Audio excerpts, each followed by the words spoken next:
Hai, Assalamualaikum dan salam sejahtera. Bertemu lagi kita dalam siri Nota Bijak bagi mata pelajaran Pendidikan Jasmani tahun 4. Kali ini kita akan membincangkan tentang Unit 9 Kecergasan Diri dengan tajuknya Memanaskan Badan dan Menyejukkan Badan. Bersama saya, Cikgu MHS.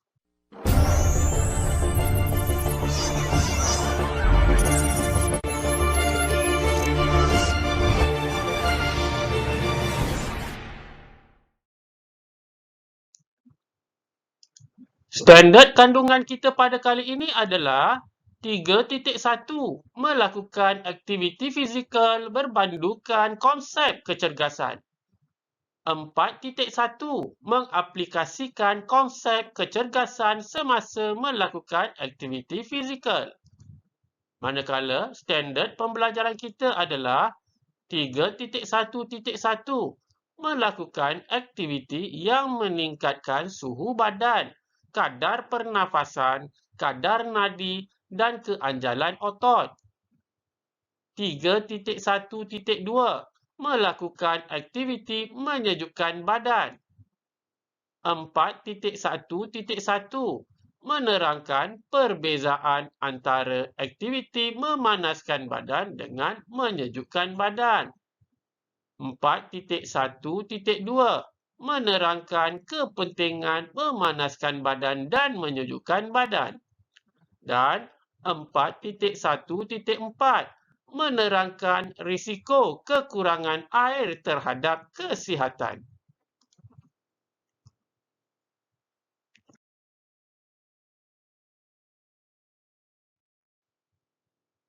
Isi pembelajaran kita pada kali ini akan merujuk halaman 62 dan 63 buku teks Pendidikan Jasmani dan Pendidikan Kesihatan tahun 4. Mari kita lihat terlebih dahulu halaman 62 buku teks kamu. Kita baca bersama-sama apakah yang tertulis di buku teks kamu.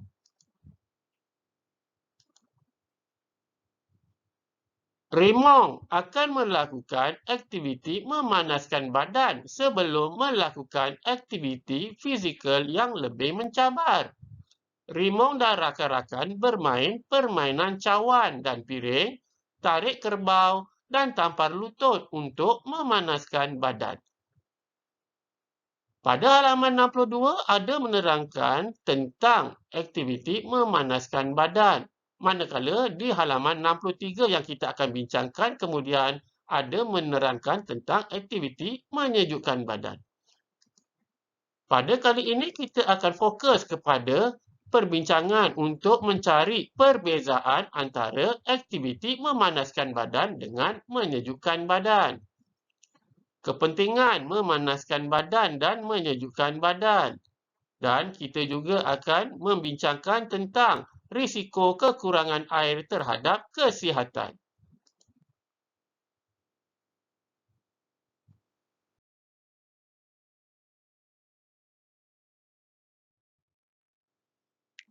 Sebagai permulaan, mari kita lihat terlebih dahulu apakah informasi yang diberi tentang aktiviti memanaskan badan. Kamu perlu memanaskan badan sehingga kadar nadi meningkat melebihi 120 denyutan seminit. Aktiviti memanaskan badan dapat menyediakan tubuh melakukan aktiviti fizikal yang lebih lasak. Ini adalah antara beberapa aktiviti yang boleh kamu lakukan sebagai aktiviti memanaskan badan. Antaranya adalah permainan cawan dan piring. Yang kedua, permainan tampar lutut. Dan yang ketiga, permainan tarik kerbau.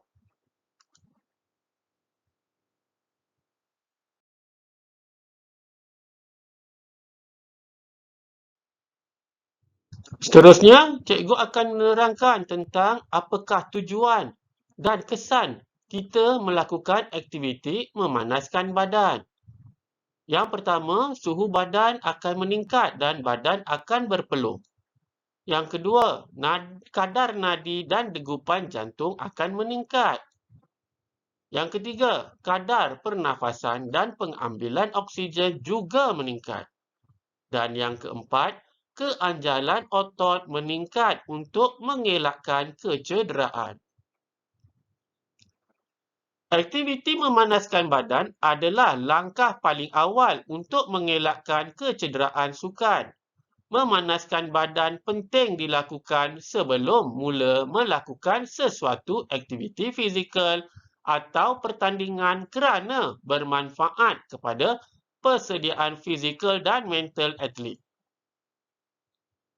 Antara tujuan memanaskan badan ialah bagi meningkatkan suhu badan dan suhu dalam otot.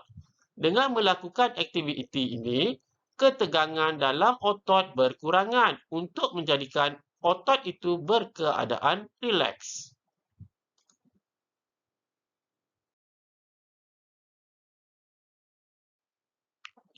Seterusnya, kita akan membincangkan pula tentang aktiviti menyejukkan badan.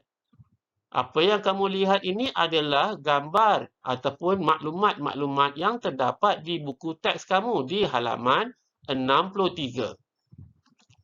Kita baca apakah yang tertulis di halaman 63 buku teks kamu.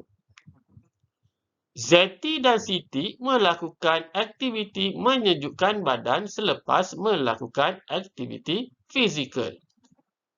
Ini adalah antara aktiviti yang boleh dilakukan sebagai aktiviti menyejukkan badan. Selepas melakukan senaman dengan lasak, anda perlu secara beransur-ansur mengurangkan tahap keseriusan senaman dengan berjoging atau berjalan secara perlahan. Kemudian, lakukan semula regangan dan melonggarkan tubuh seperti sebelum bersenam.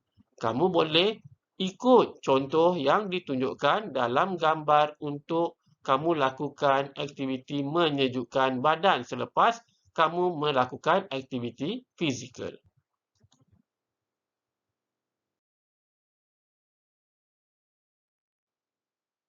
Seterusnya, cikgu akan menerangkan tentang tujuan dan kesan bagi aktiviti menyejukkan badan. Yang pertama, apabila kita melakukan aktiviti menyejukkan badan, kita dapat menurunkan suhu badan kita. Yang kedua, kita juga dapat menurunkan kadar nadi dan kadar pernafasan pada tahap yang biasa. Yang ketiga, kita dapat memastikan bekalan oksigen dapat dibawa ke seluruh tubuh supaya otot tidak lesu. Dan yang terakhir, dapat membantu otot mengendur dan pulih selepas bekerja keras melakukan aktiviti lasak. Sama seperti kesan buruk yang dialami apabila tidak memanaskan badan, berhenti secara tiba-tiba selepas melakukan senaman juga berbahaya. Ambil sedikit masa untuk menyejukkan otot secara teratur untuk mengelakkan kekejangan dan mengurangkan kesakitan otot.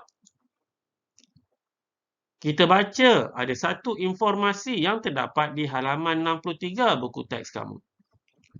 Aktiviti menyejukkan badan dapat mengembalikan fungsi tubuh pada keadaan biasa tanpa mengalami sebarang kecederaan.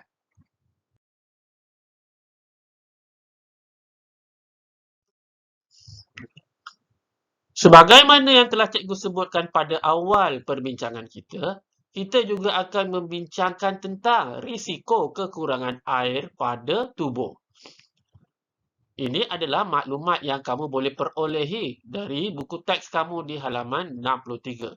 Antara risiko kekurangan air pada tubuh adalah yang pertama, bibir akan menjadi kering.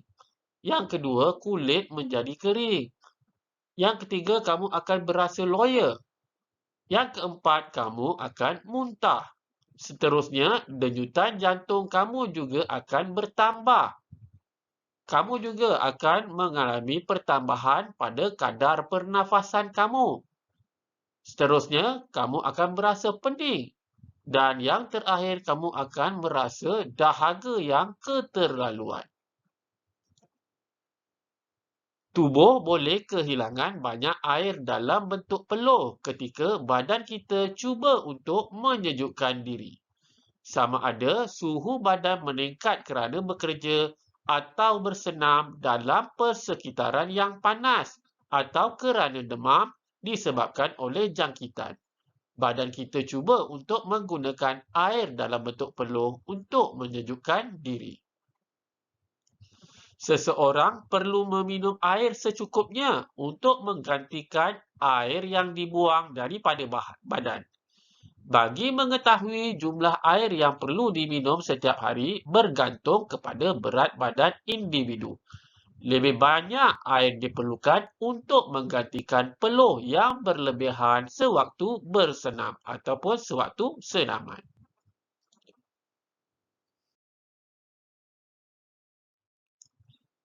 Sebelum kita mengakhiri perbincangan kita, terdapat satu latihan ataupun satu soalan yang diberi di buku teks kamu untuk kita selesaikan. Soalannya, apakah perbezaan antara kesan aktiviti memanaskan badan dengan aktiviti menyejukkan badan pada tubuh? Sebenarnya, kesan aktiviti memanaskan badan dan kesan aktiviti menyejukkan badan ada kita bincangkan tadi. Cuma kamu perlu menyatakan perbezaan antara kedua-duanya. Jadi, apakah jawapannya? Mari kita lihat jawapannya. Yang pertama, apabila melakukan aktiviti memanaskan badan, suhu badan akan meningkat. Manakala aktiviti menyejukkan badan akan menurunkan suhu badan. Ini adalah perbezaan pertama antara kesan aktiviti memanaskan badan dan aktiviti menyejukkan badan. Kita lihat yang kedua. Aktiviti memanaskan badan akan meningkatkan kadar nadi dan degupan jantung, manakala aktiviti menyejukkan badan akan menurunkan kadar nadi dan kadar pernafasan pada tahap biasa. Ya, ini perbezaan yang kedua. Sebenarnya, perbezaan ini ataupun kesan ini telah kita bincangkan pada awal perbincangan kita tadi, iaitu antara aktiviti memanaskan badan dan aktiviti menyejukkan badan. Yang ketiga, kita lihat apakah perbezaannya. Dengan melakukan aktiviti memanaskan badan, dapat meningkatkan keanjalan otot. Manakala aktiviti menyejukkan badan akan membantu otot mengendur dan pulih selepas bekerja keras melakukan aktiviti lasah. Maka sudah lengkaplah jawapan kita bagi persoalan yang ditanya di buku teks kamu. Sebelum itu, mari kita lihat satu informasi yang diberi di buku teks kamu. Semakin lama dan konsisten melakukan aktiviti fizikal, jantung kita semakin cergas dan kadar pemulihan jantung semakin cepat. Apakah maksud bagi informasi ini? Sebenarnya ini adalah untuk menunjukkan bahawa sekiranya kamu melakukan aktiviti ini secara berterusan ataupun secara konsisten, badan kamu akan dibiasakan dengan keadaan aktiviti lasak dan selepas itu jantung kamu akan semakin cergas dan kadar pemulihan jantung kamu juga akan menjadi semakin cepat.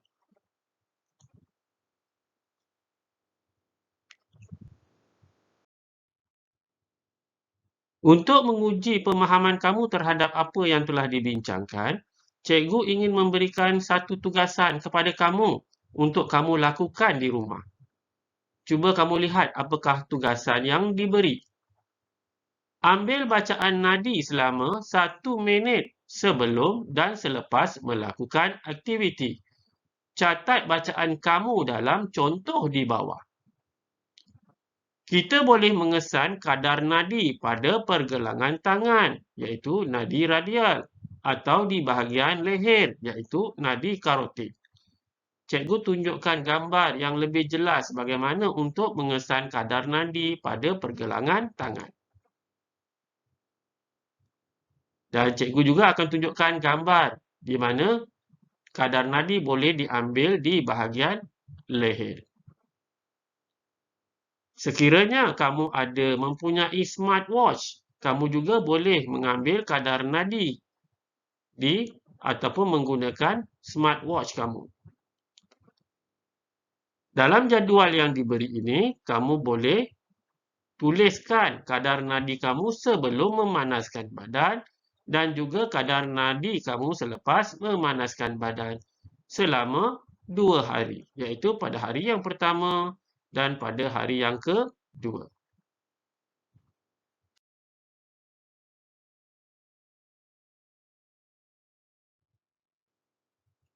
Alhamdulillah, selesai sudah perbincangan kita tentang aktiviti memanaskan badan dan aktiviti menyejukkan badan.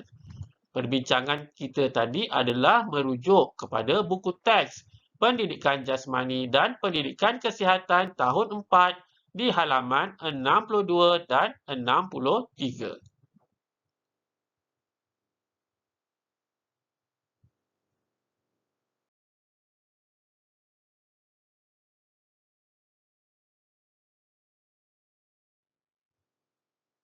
Semoga apa yang disampaikan tadi akan memberikan manfaat kepada anda semua.